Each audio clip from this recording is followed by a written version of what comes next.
News express ಎಟ್ 6ಗೆ ಸ್ವಾಗತ. ನಾನು ಶುಭಶ್ರೀ ಜೈನ್. ಮಂಡ್ಯ ನೆಲದಲ್ಲೇ ನಿಂತು ಬಿಜೆಪಿ ಸೇರುವುದಾಗಿ ಸುಮಲತಾ ಅಂಬರೀಶ್ ಘೋಷಣೆ. ಅವರ ಅವಶ್ಯಕತೆ ಇಲ್ಲ ಎಂದಿದ್ದ ಡಿಸಿಎಂ ಡಿಕೆ ಮಾತಿಗೆ ಸುಮಲತಾ ಖಡಕ್ ತಿರುಗೇಟು. ಅಮ್ಮ ಲೋಕಸಭೆ ಟಿಕೆಟ್ ಬಿಟ್ಟಿದ್ದಾರೆ, ಮಂಡ್ಯ ಬಿಟ್ಟು ಹೋಗಿಲ್ಲ ಎಂದ ದರ್ಶನ್. ಇದೆಲ್ಲವನ್ನ ನೋಡೋಣ ಜೊತೆಯಲ್ಲಿ ನ್ಯೂಸ್ ಎಕ್ಸ್‌ಪ್ರೆಸ್ನಲ್ಲಿ. ಮಂಡ್ಯ ಲೋಕಸಭೆ ಅಖಾಡದಿಂದ ಸಂಸದೆ ಸುಮಲತಾ ಅಂಬರೀಶ್ ಹಿಂದೆ ಸರಿದಿದ್ದಾರೆ. ಮಂಡ್ಯ ನೆಲದಲ್ಲೇ ನಿಂತು ನಾನು ಎಂಪಿ ಸೀಟ್ ಬಿಟ್ಟು ಕೊಡ್ತಿದ್ದೇನೆ, ಬಿಜೆಪಿ ಸೇರಲು ನಿರ್ಧರಿಸಿದ್ದೇನೆ ಅಂತ ಘೋಷಣೆ ಮಾಡಿದರು. ಮಂಡ್ಯದ ಕಾಳಿಕಾಂಬ ದೇವಸ್ಥಾನದ ಆವರಣದಲ್ಲಿ ಬೆಂಬಲಿಗರ ಎದುರು ಹೇಳಿದ್ದಾರೆ. ಎಂಪಿ ಸೀಟು MLA ಸೀಟು ಸಿಕ್ಕಿಲ್ಲ ಅಂದಮೇಲೆ ಕೋಪ ಮಾಡಿಕೊಂಡು ಪಾರ್ಟಿ ಬಿಟ್ಟೋಗ್ತಾರೆ. ಆದರೆ ಸುಮಲತಾ ಅಂಬರೀಶ್ MP ಟಿಕೆಟ್ನ ಬಿಟ್ಟು ಕೊಟ್ಟು ನಾನು ಬಿಜೆಪಿ ಪಕ್ಷವನ್ನು ಸೇರುವಂತ ನಿರ್ಧಾರವನ್ನ ಮಾಡಿದ್ದೀನಿ.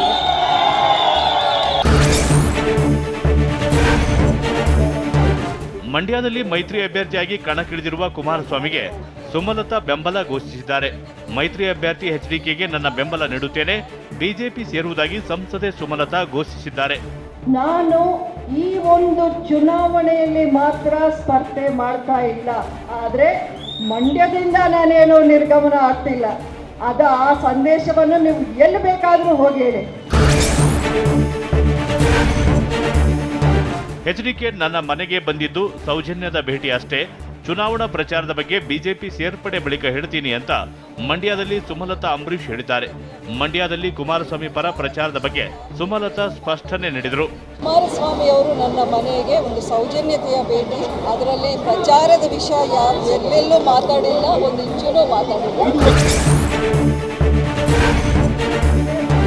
ಬಿಜೆಪಿಯವರು ಬೆಂಗಳೂರು ಉತ್ತರ, ಚಿಕ್ಕಬಳ್ಳಾಪುರ ಹಾಗೂ ಮೈಸೂರು ಕ್ಷೇತ್ರದಲ್ಲಿ ಸ್ಪರ್ಧಿಸುವಂತೆ ನನಗೆ ಆಫರ್ ನೀಡಿದ್ದರು. ನಾನು ಮಂಡ್ಯ ಬಿಟ್ಟು ಎಲ್ಲೂ ನಿಲ್ಲಲ್ಲ ಅಂತ ಹೇಳಿದ್ದೆ. ನಿಂತರು ಗೆದ್ರು ಸೋತ್ರು ಅದು ಮಂಡ್ಯದಲ್ಲೇ, ಮಂಡ್ಯ ಬಿಟ್ಟು ಎಲ್ಲೂ ಹೋಗೋದಿಲ್ಲ ಅಂತ ಸುಮಲತಾ ಅಂಬರೀಶ್ ಹೇಳಿದ್ದಾರೆ. ನಾನು ನಿಮಗೆ ಪ್ರಮಾಣ ಮಾಡಿ ಹೇಳ್ತಾ ಇದ್ದೀನಿ, ಈ ಮಂಡ್ಯದ ಋಣ, ಈ ಮಂಡ್ಯದ ಜನರನ್ನ ಸುಮಲತಾ ಅಂಬರೀಶ್ ಎಂದೆಂದಿಗೂ ಬಿಡೋದಿಲ್ಲ. ನಾನು ಆಕಸ್ಮಿಕವಾಗಿ ರಾಜಕೀಯ ಪ್ರವೇಶ ಮಾಡಿದೆ. 5 ವರ್ಷಗಳ ಹಿಂದೆ ನನಗೆ ಐತಿಹಾಸಿಕ ಗೆಲುವನ್ನ ಕೊಡುಗೆಯಾಗಿ ಕೊಟ್ಟಿದ್ದೀರಿ. ನನ್ನ ಜೊತೆಗಿದ್ದ ಎಲ್ಲರಿಗೂ ವಂದನೆಗಳು ಅಂತ ಸುಮಲತಾ ಅಂಬರೀಶ್ ಭಾವುಕರಾದರು. ನಾನು ಹುಚ್ಚೇಗೌಡರ ಸೊಸೆಯಾಗಿ ನಿಮ್ಮ ಮುಂದೆ ಮತವನ್ನು ಆ ದಿನ ಕೇಳಿದೆ. ಆ ನಮ್ಮ ಮಾವನವರು ಅವರ ಸೊಸೆಗೆ ಹೆಮ್ಮೆಯಿಂದ ಇವತ್ತು ಆಶೀರ್ವಾದ ಮಾಡ್ತಿದ್ದಾರೆ ಅನ್ನೋ ದೃಢ ವಿಶ್ವಾಸ ನನಗಿದೆ. ಸುಮಲತಾ ಅವಶ್ಯಕತೆ ನಮಗಿಲ್ಲ ಎಂದಿದ್ದ ಡಿಸಿಎಂ ಡಿಕೆಗೆ ಸುಮಲತಾ ಅಂಬರೀಶ್ ಟಾಂಗ್ ನೀಡಿದರು. ಸುಮಲತಾ ಅವಶ್ಯಕತೆ ಇಲ್ಲ, ಮುಂದೂ ಇಲ್ಲ ಎಂದು ಕಾಂಗ್ರೆಸ್ನ ಹಿರಿಯ ನಾಯಕ ಹೇಳಿದ್ದಾರೆ. ನನಗೆ ಗೌರವ ಇಲ್ಲದ ಕಡೆಗೆ ನಾನು ಹೋಗೋದೇ ಇಲ್ಲ, ನಾನೇಕೆ ಕಾಂಗ್ರೆಸ್ಗೆ ಹೋಗಲಿ ಎಂದು ಸುಮಲತಾ ತಿರುಗೇಟು ನೀಡಿದ್ದಾರೆ. ಅಂಬರೀಷ್ಗೆ ಕಾಂಗ್ರೆಸ್ ಪಾರ್ಟಿ ಏನು ಮಾಡಿದೆ ಅಂತ ದೇಶಕ್ಕೆ ಗೊತ್ತಿದೆ. ಅಂಬರೀಷ್ ಕೊನೆ ಉಸಿರು ಏನು ಹೇಳಿದ್ರು ಅಂತ ಗೊತ್ತಿದೆ. ನಾವು ಯಾಕೆ ಇವೆಲ್ಲ ಮಾತಾಡಕ್ಕೆ ಹೋಗ್ತಾರೆ? ಅವ್ರಿಗೆ ಯಾಕೆ ಪಾಪ ಅವರು ತಲೆ ಕೆಡಿಸ್ಕೊಳ್ತಾ ಇರೋದು ನಂಗೆ ಅರ್ಥ ಆಗುತ್ತೆ. ನಾವು ಸುಮಲತಾ ಇವತ್ತು ಹೋಗಲ್ಲ, ನಾಳೆನೂ ಹೋಗಲ್ಲ, ನಮ್ಗೆ ಅವಶ್ಯಕತೆನೂ ಇಲ್ಲ. ಸುಮಲತಾ ಅವರ ಅವಶ್ಯಕತೆ ನಮಗೆ ಇಂದೂ ಇಲ್ಲ, ನಿನ್ನೆನೂ ಇಲ್ಲ, ನಾಳೆನೂ ಇರಲ್ಲ ಅನ್ನೋಂಥ ಮಾತನ್ನ ಹೇಳೋದು ಕಾಂಗ್ರೆಸ್ನ ಅತಿ ಸೀನಿಯರ್ ಲೀಡರು, ಮುಖಂಡರು. ಸುಮಲತಾ ಮಂಡ್ಯ ಸ್ಪರ್ಧೆ ಕುತೂಹಲಕ್ಕೆ ತೆರೆ ಬಿದ್ದಿದೆ. 3 ತಿಂಗಳ ಬಳಿಕ ಎಲ್ಲಾ ಗೊಂದಲಕ್ಕೂ ಸಂಸದೆ ಸುಮಲತಾ ತೆರೆ ಎಳೆದಿದ್ದಾರೆ. ಬಿಜೆಪಿಗೆ ತಮ್ಮ ಬೆಂಬಲ ಘೋಷಿಸಿದ್ದಾರೆ. ಈ ಹಿಂದೆ 2 ಸಾರಿ ಬಿಜೆಪಿ ಹೈಕಮಾಂಡ್ ಭೇಟಿ ಮಾಡಿದ್ದ ಸುಮಲತಾ ನಿರ್ಧಾರ ಪ್ರಕಟಿಸಿರಲಿಲ್ಲ. ಬೆಂಬಲಿಗರ ಸಭೆಯಲ್ಲೂ ಸುಮಲತಾ ನಿರ್ಧಾರ ಹೇಳಲಿಲ್ಲ. ವಿಜೇಂದ್ರ ಮತ್ತು HDK ಭೇಟಿ ವೇಳೆಯೂ ತಮ್ಮ ನಿಲುವು ಪ್ರಕಟಿಸಲಿಲ್ಲ. ಇಂದು ಮಂಡ್ಯದಲ್ಲಿ ತಮ್ಮ ನಿರ್ಧಾರ ಘೋಷಿಸಿದ್ದಾರೆ.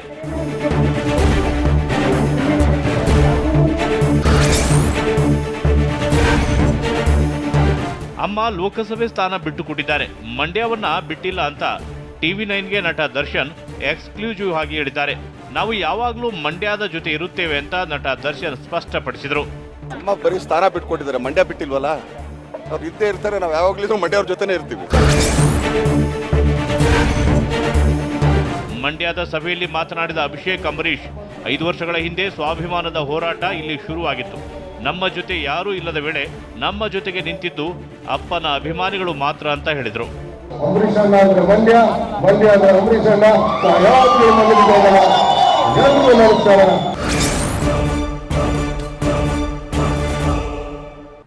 ವಯನಾಡು ಕ್ಷೇತ್ರದ ಕಾಂಗ್ರೆಸ್ ಅಭ್ಯರ್ಥಿ ರಾಹುಲ್ ಗಾಂಧಿ ನಾಮಪತ್ರ ಸಲ್ಲಿಕೆ. ಮೈಸೂರು, ಚಾಮರಾಜನಗರ, ತುಮಕೂರು ಅಖಾಡದಲ್ಲಿ ಅಭ್ಯರ್ಥಿಗಳ ಶಕ್ತಿ ಪ್ರದರ್ಶನ. ಚಿಕ್ಕಬಳ್ಳಾಪುರ ಕಾಂಗ್ರೆಸ್ ಅಭ್ಯರ್ಥಿ ರಕ್ಷಾರಾಮಯ್ಯ ಮಾಡಿರೋ ಎಡವಟ್ಟು ಏನು? ಇದೆಲ್ಲವನ್ನ ನೋಡೋಣ ಕೋಟಿ ಕುಬೇರರು ನ್ಯೂಸ್ ಎಕ್ಸ್‌ಪ್ರೆಸ್ನಲ್ಲಿ. ವಯನಾಡು ಕ್ಷೇತ್ರದ ಕಾಂಗ್ರೆಸ್ ಅಭ್ಯರ್ಥಿ ರಾಹುಲ್ ಗಾಂಧಿ ನಾಮಪತ್ರವನ್ನು ಸಲ್ಲಿಸಿದ್ದಾರೆ. ಕೇರಳದ ವಯನಾಡು ಲೋಕಕ್ಷೇತ್ರದಿಂದ ನಾಮಿನೇಷನ್ ಫೈಲ್ ಮಾಡಿದ್ದಾರೆ. ವಯನಾಡು ಕ್ಷೇತ್ರದಿಂದ 2ನೇ ಬಾರಿಗೆ ಆಯ್ಕೆ ಬಯಸಿ ಉಮೇದುವಾರಿಕೆ ಸಲ್ಲಿಸಿದ್ರು. 5 ಲಕ್ಷಕ್ಕೂ ಹೆಚ್ಚು ಕಾರ್ಯಕರ್ತರು ರಾಹುಲ್ ಗಾಂಧಿ ನಾಮಿನೇಷನ್ ವೇಳೆ ಭಾಗಿಯಾಗಿದ್ರು. ಸಹೋದರಿ ಪ್ರಿಯಾಂಕಾ ಗಾಂಧಿ, ಕೆಸಿ ವೇಣುಗೋಪಾಲ್ ಉಪಸ್ಥಿತರಿದ್ದರು.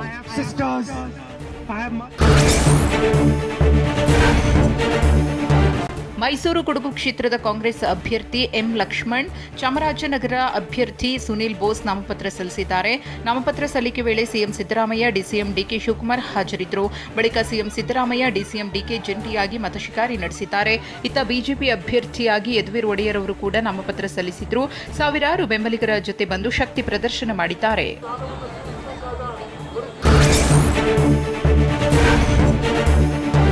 ನಾಮಪತ್ರ ಸಲ್ಲಿಕೆ ವೇಳೆ ತುಮಕೂರು ಡಿವೈಎಸ್ಪಿ ಚಂದ್ರಶೇಖರ ಸೋಮಣ್ಣ ನಡುವೆ ಕಿರಿಕ್ ಆಗಿದೆ. ಜನರನ್ನ ಡಿಸಿ ಒಳಗಡೆ ಬಿಡುವ ವಿಚಾರದಲ್ಲಿ ವಾಗ್ವಾದ ನಡೆಯಿತು. ಪರಿಸ್ಥಿತಿ ತಿಳಿಯಾದ ಬಳಿಕ ಸೋಮಣ್ಣ ನಾಮಪತ್ರ ಸಲ್ಲಿಕೆ ಮಾಡಿದ್ರು. ಇನ್ನು ಮಾಧುಸ್ವಾಮಿ ಗೈರಾಗಿದ್ರು.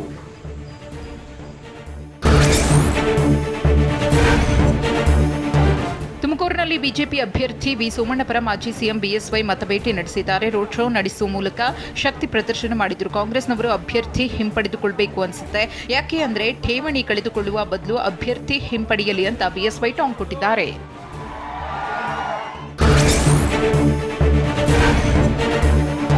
ಚಿಕ್ಕಬಳ್ಳಾಪುರದ ಕಾಂಗ್ರೆಸ್ ಅಭ್ಯರ್ಥಿಯಾಗಿ ನಾಮಪತ್ರ ಸಲ್ಲಿಕೆ ವೇಳೆ ರಕ್ಷಾರಾಮಯ್ಯ ಎಡವಟ್ಟು ಮಾಡಿದ್ದಾರೆ. ಅಸಲಿ ನಾಮಪತ್ರವನ್ನೇ ರಕ್ಷಾರಾಮಯ್ಯ ಮರೆತು ಬಂದಿದ್ರು. ಪಿಎ ಎಡವಟ್ಟಿಗೆ ಕೈ ಅಭ್ಯರ್ಥಿ ರಕ್ಷಾರಾಮಯ್ಯ ಪೇಚಿಗೆ ಸಿಲುಕಿದ್ರು. ಮೊದಲ ತಂಡದ ಜೊತೆ ತೆರಳಿ ನಾಮಪತ್ರ ಸಲ್ಲಿಸಿದ್ದ ರಕ್ಷಾರಾಮಯ್ಯ 2ನೇ ತಂಡದ ಜೊತೆ ನಾಮಪತ್ರ ಸಲ್ಲಿಕೆಗೆ ಹೋಗಿದ್ರು. ಈ ವೇಳೆ ಅಸಲಿ ನಾಮಪತ್ರವೇ ಇರಲಿಲ್ಲ.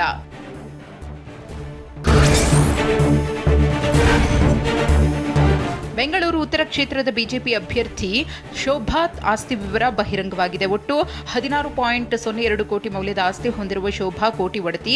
9,23 ಲಕ್ಷ ಮೌಲ್ಯದ ಚರಾಸ್ತಿ ಇದೆ. ಶೋಭಾ ಕರಂದ್ಲಾಜೆ ಹೆಸರಿನಲ್ಲಿ 6 ಕೋಟಿಗೂ ಅಧಿಕ ಮೌಲ್ಯದ ಸ್ಥಿರಾಸ್ತಿ ಇದೆ. 68.40 ಲಕ್ಷ ರೂಪಾಯಿ ಮೌಲ್ಯದ 1 ಕೆಜಿ ಚಿನ್ನದ ಬಿಸ್ಕತ್ ಹೊಂದಿದ್ದಾರೆ.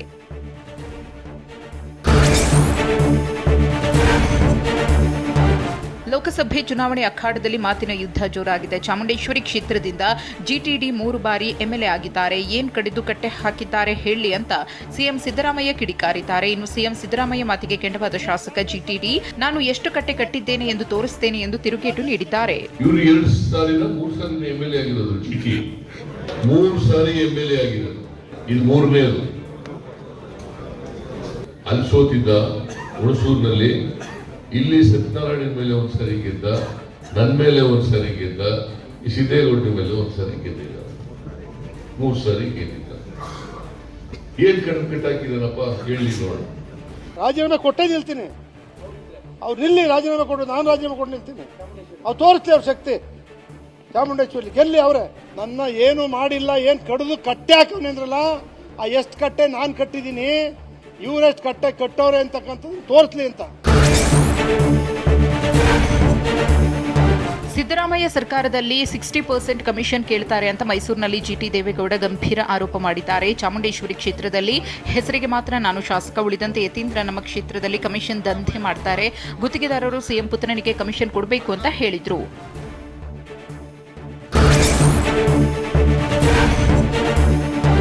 ಪುತ್ರನಿಗೆ ಟಿಕೆಟ್ ಕೈತಪ್ಪಿದ್ದಕ್ಕೆ ಯಲಹಂಕ ಶಾಸಕ ವಿಶ್ವನಾಥ್ ಮುನಿಸಿಕೊಂಡಿದ್ರು. ಹೀಗಾಗಿ ಇಂದು ಶಾಸಕರ ಮನೆಗೆ ಭೇಟಿ ಕೊಟ್ಟ ಚಿಕ್ಕಬಳ್ಳಾಪುರ ಬಿಜೆಪಿ ಅಭ್ಯರ್ಥಿ ಡಾಕ್ಟರ್ ಕೆ ಸುಧಾಕರ್ ಮಾತುಕತೆ ನಡೆಸಿದ್ದಾರೆ. ಯಲಹಂಕದ ಸಿಂಗನಾಯಕನಹಳ್ಳಿಯ ಶಾಸಕರ ಮನೆಗೆ ಭೇಟಿ ಕೊಟ್ಟು ಒಟ್ಟಿಗೆ ಉಪಹಾರ ಸೇವಿಸಿದ್ದಾರೆ. ನಿನ್ನೆ ಅಮಿತ್ ಶಾ ನೇತೃತ್ವದಲ್ಲಿ ನಡೆದ ಸಭೆ ಬಳಿಕ ಬಂಡಾಯ ಶಮನಕ್ಕೆ ಚಾಣಕ್ಯ ಸೂಚಿಸಿದ್ರಂತೆ. ಇದರ ಬೆನ್ನಲ್ಲೇ ಸುಧಾಕರ್ ವಿಶ್ವನಾಥ್ ಮನೆಗೆ ಭೇಟಿ ನೀಡಿದ್ದಾರೆ.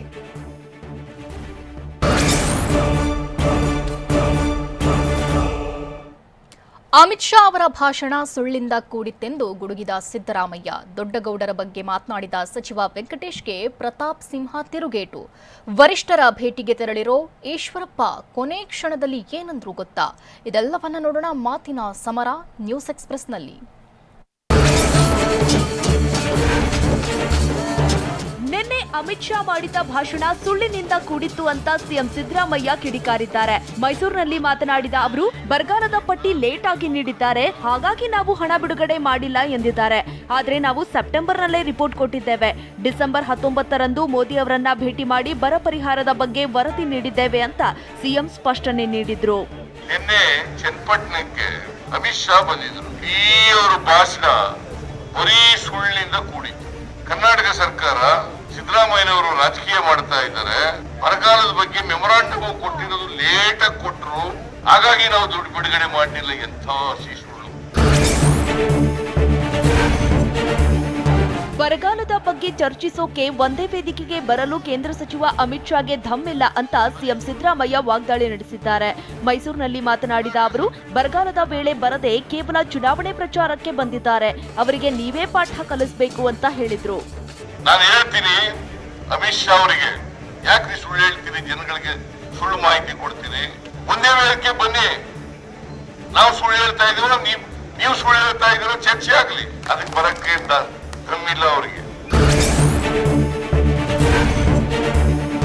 ಪ್ರಧಾನಿ ಮೋದಿ ಅಲೆಯಲ್ಲಿ ಬಿಜೆಪಿ ಗೆಲ್ಲುವ ಲೆಕ್ಕದಲ್ಲಿದೆ. ಆದರೆ ಮೋದಿ ಅಲೆ ಕರ್ನಾಟಕ ರಾಜ್ಯದಲ್ಲಿ ಇಲ್ಲ ಅಂತ ಡಿಸಿಎಂ ಡಿಕೆ ಶಿವಕುಮಾರ್ ಹೇಳಿದ್ದಾರೆ. ಮೈಸೂರಿನಲ್ಲಿ ಮಾತನಾಡಿದ ಡಿಕೆಶಿ, ಅಚ್ಚೇ ದಿನ್ ಬಂದಿಲ್ಲ, ಹೀಗಾಗಿ ಮತ ಕೇಳುವ ಹಕ್ಕಿಲ್ಲ, ಬಿಜೆಪಿ ಅವರಿಗೆ ಮತ ಕೇಳುವ ಹಕ್ಕಿಲ್ಲ ಅಂತ ಹೇಳಿದ್ರು. ರಾಜ್ಯದಲ್ಲಿ 28ಕ್ಕೆ 28 ಸ್ಥಾನಗಳನ್ನ ಕಾಂಗ್ರೆಸ್ ಗೆಲ್ಲುತ್ತೆ, ಇಡೀ ದೇಶದಲ್ಲಿ ಬಿಜೆಪಿ 200 ಸ್ಥಾನ ಕೂಡ ಗೆಲ್ಲಲ್ಲ ಅಂತ ಡಿಕೆಶಿ ಹೇಳಿದ್ರು. ನಾನು ಹೇಳ್ತಾ ಇದ್ದೇನೆ, ಮೋದಿ ಅವರ ಅಲೆ ಈ ರಾಜ್ಯದಲ್ಲಿ ಇಲ್ಲ. ಯಾವ ಧರ್ಮದ ವಿಚಾರದಲ್ಲೂ ನಮ್ಮ ಜನ ಬದುಕಿನ ಬಗ್ಗೆ ನೋಡ್ತಾ ಇದ್ದಾರೆ ಹೊರತು ಭಾವನೆ ಬಗ್ಗೆ ನಮ್ಮ ಜನ ನೋಡ್ತಾ ಇಲ್ಲ. ದಕ್ಷಿಣ ಕನ್ನಡದಲ್ಲಿ ಹಿಂದುತ್ವದ ಭದ್ರಕೋಟೆ ಮುರಿದು ಬೀಳುತ್ತೆ ಅಂತ ಕಾಂಗ್ರೆಸ್ ನಾಯಕ ಬಿಕೆ ಹರಿಪ್ರಸಾದ್ ಹೇಳಿದ್ದಾರೆ. ಮಂಗಳೂರಿನಲ್ಲಿ ಮಾತನಾಡಿದ ಅವರು, ಮಹಾರಾಷ್ಟ್ರದಲ್ಲಿ ಸಾವರ್ಕರ್ ಸೃಷ್ಟಿಸಿದ ಕೋಟೆಯೇ ಭದ್ರವಾಗಿಲ್ಲ, ಎಲ್ಲರನ್ನೂ ಖರೀದಿಸಿ ಹಿಂದುತ್ವದ ಕೋಟೆ ಮಾಡೋದಕ್ಕೆ ಆಗಲ್ಲ. ಇಲ್ಲಿ ಬಿಜೆಪಿ ಗೆದ್ದಿರೋದು ಹಿಂದುತ್ವದ ಕೋಟೆಯಿಂದ ಎನ್ನಲಾಗಲ್ಲ, ದೊಡ್ಡ ದೊಡ್ಡ ರಾಜ ಮಹಾರಾಜರ ಕೋಟೆಗಳೇ ಪಾಳು ಬಿದ್ದಿವೆ. ಈ ಬಾರಿ ಹಿಂದುತ್ವದ ಭದ್ರಕೋಟೆ ಮುರಿದು ಬೀಳುತ್ತೆ ಅಂತ ಹರಿಪ್ರಸಾದ್ ಬಿಜೆಪಿ ವಿರುದ್ಧ ಹರಿಹಾಯ್ದಿದ್ದಾರೆ. ಹಿಂದುತ್ವದ ಭದ್ರಕೋಟೆ ಮಹಾರಾಷ್ಟ್ರದಲ್ಲೇ ಇಲ್ಲ, ಅಲ್ಲಿ ಸೃಷ್ಟಿಯಾಗಿದ್ದು ಸಾವರ್ಕರ್ ಅವರು ಅಲ್ಲಿ ಸೃಷ್ಟಿ ಮಾಡಿದ್ರು, ಅಲ್ಲೇ ಭದ್ರವಾಗಿಲ್ಲ ಅಂತ ಹೇಳಿದ್ರೆ ಎಲ್ಲರೂ ಸಹ ಖರೀದಿ ಮಾಡಿ ಹಿಂದುತ್ವದ ಕೋಟೆ ಮಾಡಲಿಕ್ಕೆ ಆಗೋದಿಲ್ಲ. ಕಾಂಗ್ರೆಸ್ಗೆ ದೇಶದ ಬಗ್ಗೆ ಭಾವನೆ ಇಲ್ಲ, ಪಾಕ್ ಪರ ಘೋಷಣೆ ಕೂಗಿ ಗೆಲುವು ಸಂಭ್ರಮಿಸುತ್ತಾರೆ ಅಂತ ಸಿಟಿ ರವಿ ಹೇಳಿದ್ದಾರೆ.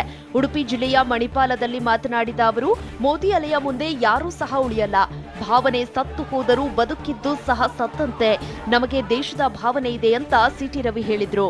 ಭಾವನೆ ಸತ್ತು ಹೋದವರು ಬದುಕಿದ್ದು ಸತ್ತಂತೆ. ಕಾಂಗ್ರೆಸ್ಸಿಗೆ ಎಮೋಷನ್ಸೇ ಇಲ್ಲ, ದೇಶದ ಬಗ್ಗೆನೂ ಎಮೋಷನ್ಸ್ ಇಲ್ಲ. ಹಾಗಾಗಿನೇ ಎಮೋಷನ್ಸ್ ಇದ್ದಿದ್ರೆ ದೇಶದ ಬಗ್ಗೆ ಪಾಕಿಸ್ತಾನ ಜಿಂದಾಬಾದ್ ಅಂತ ಕೂಗಿದವನ್ನ ನಾಲಿಗೆ ಕಿತ್ತು ಹೊರಗೆ ಹಾಕ್ತಿದ್ರು. ಅವ್ರಿಗೆ ಎಮೋಷನ್ಸೇ ಇಲ್ಲ. ಪ್ರತಾಪ್ ಸಿಂಹಗೆ ಟಿಕೆಟ್ ತಪ್ಪಿಸಿದ್ದು ಎಚ್.ಡಿ. ದೇವೇಗೌಡರು ಅಂತ ಸಚಿವ ವೆಂಕಟೇಶ್ ಹೇಳಿದ್ದರು. ಇದಕ್ಕೆ ತಿರುಗೇಟು ಕೊಟ್ಟ ಪ್ರತಾಪ್ ಸಿಂಹ, ಅನ್ನ ತಿನ್ನುವ ಬಾಯಲ್ಲಿ ವೆಂಕಟೇಶ್ ಆತ್ಮದ್ರೋಹದ ಮಾತಾಡ್ತಿದ್ದಾರೆ. ಸಚಿವ ಕೆ ವೆಂಕಟೇಶ್ ಅವರ ಮೇಲಿದ್ದ ಗೌರವ ಮರೆಯಾಗಿದೆ. ಎಚ್.ಡಿ. ದೇವೇಗೌಡರಿಗೆ ನಾಯಕರನ್ನ ಬೆಳೆಸಿ ಮಾತ್ರ ಗೊತ್ತು, ತುಳಿದು ಗೊತ್ತಿಲ್ಲ ಅಂತ ಹೇಳಿದ್ರು. ಅನ್ನ ತಿನ್ನುವಂತ ಬಾಯಲ್ಲಿ ಆತ್ಮದ್ರೋಹದ ಮಾತುಗಳನ್ನಾಡಿದ್ದಾರೆ. ಅವ್ರನ್ನ MLA ಮಾಡಿದವರು ಯಾರು? ಎಚ್.ಡಿ. ದೇವೇಗೌಡರು. ಅವ್ರನ್ನ 1996 ಅವರನ್ನ ಮಂತ್ರಿ ಮಾಡಿದವರು ಯಾರು? ಎಚ್.ಡಿ. ದೇವೇಗೌಡರು. ದೇವೇಗೌಡರಿಗೆ ಬೆಳೆಸುವ ಗುಣ ಇದೆ, ಬೀಳಿಸುವ ಗುಣ ಇಲ್ಲ. ಬೀಳಿಸುವ ಗುಣ ಏನಿದ್ರು ಇದ್ರೆ ವೀರಪಟ್ಟಣ ವೆಂಕಟೇಶಣ್ಣಂಗಿರುವಂಥದ್ದು. ಕಾಂಗ್ರೆಸ್ನವರು 20 ಸೀಟು ಗೆಲ್ಲುವ ಭ್ರಮೆಯಲ್ಲಿದ್ದಾರೆ. ಬಿಜೆಪಿ ದಾಖಲೆ ರೀತಿಯಲ್ಲಿ ಗೆಲ್ಲುತ್ತದೆ ಅಂತ ಬಿಜೆಪಿ ಶಾಸಕ ಬಸನಗೌಡ ಯತ್ನಾಳ್ ಹೇಳಿದ್ರು. ಉಡುಪಿಯಲ್ಲಿ ಮಾತನಾಡಿದ ಅವರು ಕಾಂಗ್ರೆಸ್ ವಿರುದ್ಧ ವಾಗ್ದಾಳಿ ನಡೆಸಿದ್ರು.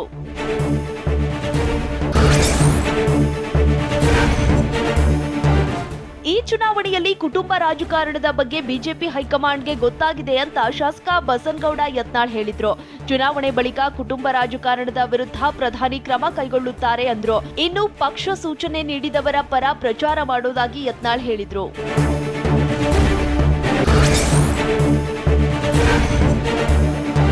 ದೆಹಲಿ ಇಲ್ಲಿಗೆ ಬರುವಂತೆ ನಮ್ಮ ಪಕ್ಷದ ವರಿಷ್ಠರು ಹೇಳಿದ್ದಾರೆ. ಹೀಗಾಗಿ ಬಿಜೆಪಿ ವರಿಷ್ಠರನ್ನ ಭೇಟಿ ಮಾಡುತ್ತಿದ್ದೇನೆ ಅಂತ ಮಾಜಿ ಸಚಿವ ಕೆಎಸ್ ಈಶ್ವರಪ್ಪ ಹೇಳಿದ್ರು. ಶಿವಮೊಗ್ಗದಲ್ಲಿ ಮಾತನಾಡಿದ ಅವರು, ವರಿಷ್ಠರನ್ನ ಭೇಟಿಯಾಗಿ ನಮ್ಮ ಅಭಿಪ್ರಾಯವನ್ನ ತಿಳಿಸುತ್ತೇವೆ.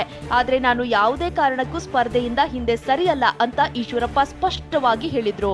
ನಮ್ಮ ರಾಜ್ಯದ ಸಂಘಟನಾ ಪ್ರಧಾನ ಕಾರ್ಯದರ್ಶಿಗಳಾದ ಮಾನ್ಯ ರಾಜೇಶ್ ಜಿ ಅವರು ಅವ್ರ ಮನೆಗೆ ಹೋಗಿ ಭೇಟಿ ಮಾಡಬೇಕು ಅನ್ನೋಂಥ ಮಾತು ಹೇಳಿದ್ದಾರೆ. ಇವತ್ತು ರಾತ್ರಿನೇ ಅವ್ರನ್ನ ಭೇಟಿ ಮಾಡಲಿದ್ದೇನೆ.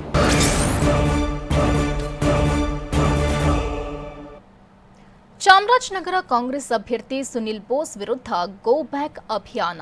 ಹಿಂದುತ್ವದ ಬಗ್ಗೆ ಮಾತನಾಡಲು ಯಾವುದೇ ನೈತಿಕತೆಯನ್ನ ಸಿದ್ದರಾಮಯ್ಯ ಉಳಿಸಿಕೊಂಡಿಲ್ಲ ಅಂತ ಹೇಳಿದ್ಯಾರು? ಇದೆಲ್ಲವನ್ನ ನೋಡೋಣ ಲೋಕಸಭಾ ಅಖಾಡ ನ್ಯೂಸ್ ಎಕ್ಸ್‌ಪ್ರೆಸ್ನಲ್ಲಿ. ಚಾಮರಾಜನಗರದಲ್ಲಿ ಕೈ ಅಭ್ಯರ್ಥಿ ಸುನಿಲ್ ಬೋಸ್ ವಿರುದ್ಧ ಗೋ ಬ್ಯಾಕ್ ಅಭಿಯಾನ ನಡೆದಿದೆ. ಮರಳು ಮಾಫಿಯಾ ದೊರೆಗೆ ಬೆಂಬಲಿಸಬೇಡಿ, ಸುನಿಲ್ ಬೋಸ್ಗೆ ಮತ ಹಾಕಬೇಡಿ ಅಂತ ನಗರದ ರಸ್ತೆಗಳ ಗೋಡೆಗಳ ಮೇಲೆ ಪೋಸ್ಟರ್ ಅಳವಡಿಸಲಾಗಿತ್ತು.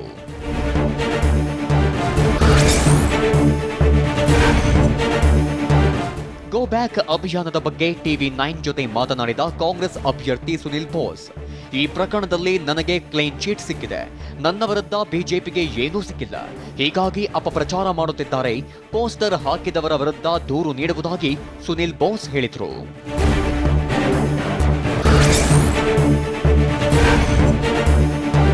ಸುನಿಲ್ ಬೋಸ್ ವಿರುದ್ಧ ಗೋ ಬ್ಯಾಕ್ ಪೋಸ್ಟರ್ ಬಗ್ಗೆ ಮಾತನಾಡಿದ ಸಚಿವ HC ಮಹದೇವಪ್ಪ, ಯಾರೋ ಒಬ್ಬ ತಲೆ ಕೆಟ್ಟವನು ಮಾಡಿರೋ ಪಿತೂರಿ ಇದು ಅಂತ ಕಿಡಿಕಾರಿದ್ರು. ಇದಕ್ಕೆಲ್ಲ ತಲೆ ಕೆಡಿಸಿಕೊಳ್ಳುವ ಅವಶ್ಯಕತೆಯೇ ಬರೋದಿಲ್ಲ. 8 ವಿಧಾನಸಭಾ ಕ್ಷೇತ್ರಗಳಲ್ಲೂ ಸಭೆ ನಡೆಸಿದ್ದೇವೆ, ಉತ್ತಮ ಸ್ಪಂದನೆ ಸಿಕ್ಕಿದೆ ಅಂತ ಹೇಳಿದ್ರು.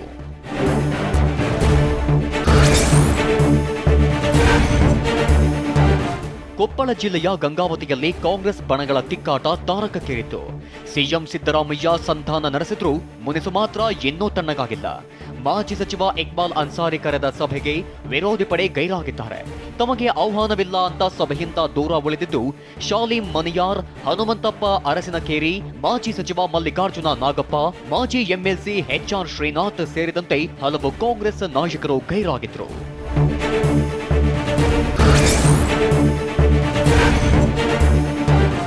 ಚಿತ್ರದುರ್ಗ ಲೋಕಸಭೆ ಚುನಾವಣೆಯಲ್ಲಿ ಹಣದ ಹೊಳೆಯೇ ಹರಿಯುತ್ತಿದೆ. ಹಣದ ಹೊಳೆ ಹರಿಸಲು ಮುಖಂಡರು ಸಜ್ಜಾಗಿದ್ದಾರಾ ಅನ್ನೋ ಅನುಮಾನ ಮೂಡಿದೆ. ಯಾಕಂದ್ರೆ ಬಿಜೆಪಿ ಸಭೆಯಲ್ಲೇ ನಡೆದ ಚರ್ಚೆಯಲ್ಲಿ ವಿರೋಧ ಪಕ್ಷಕ್ಕಿಂತ ನೀವು 100 ರೂಪಾಯಿ ಹೆಚ್ಚು ಹಂಚಬೇಕು ಅಂತ ಬಿಜೆಪಿ ಮುಖಂಡ ಜಿರಳ್ಳಿ ತಿಪ್ಪೇಸ್ವಾಮಿ ಹೇಳಿದ್ದಾರೆ.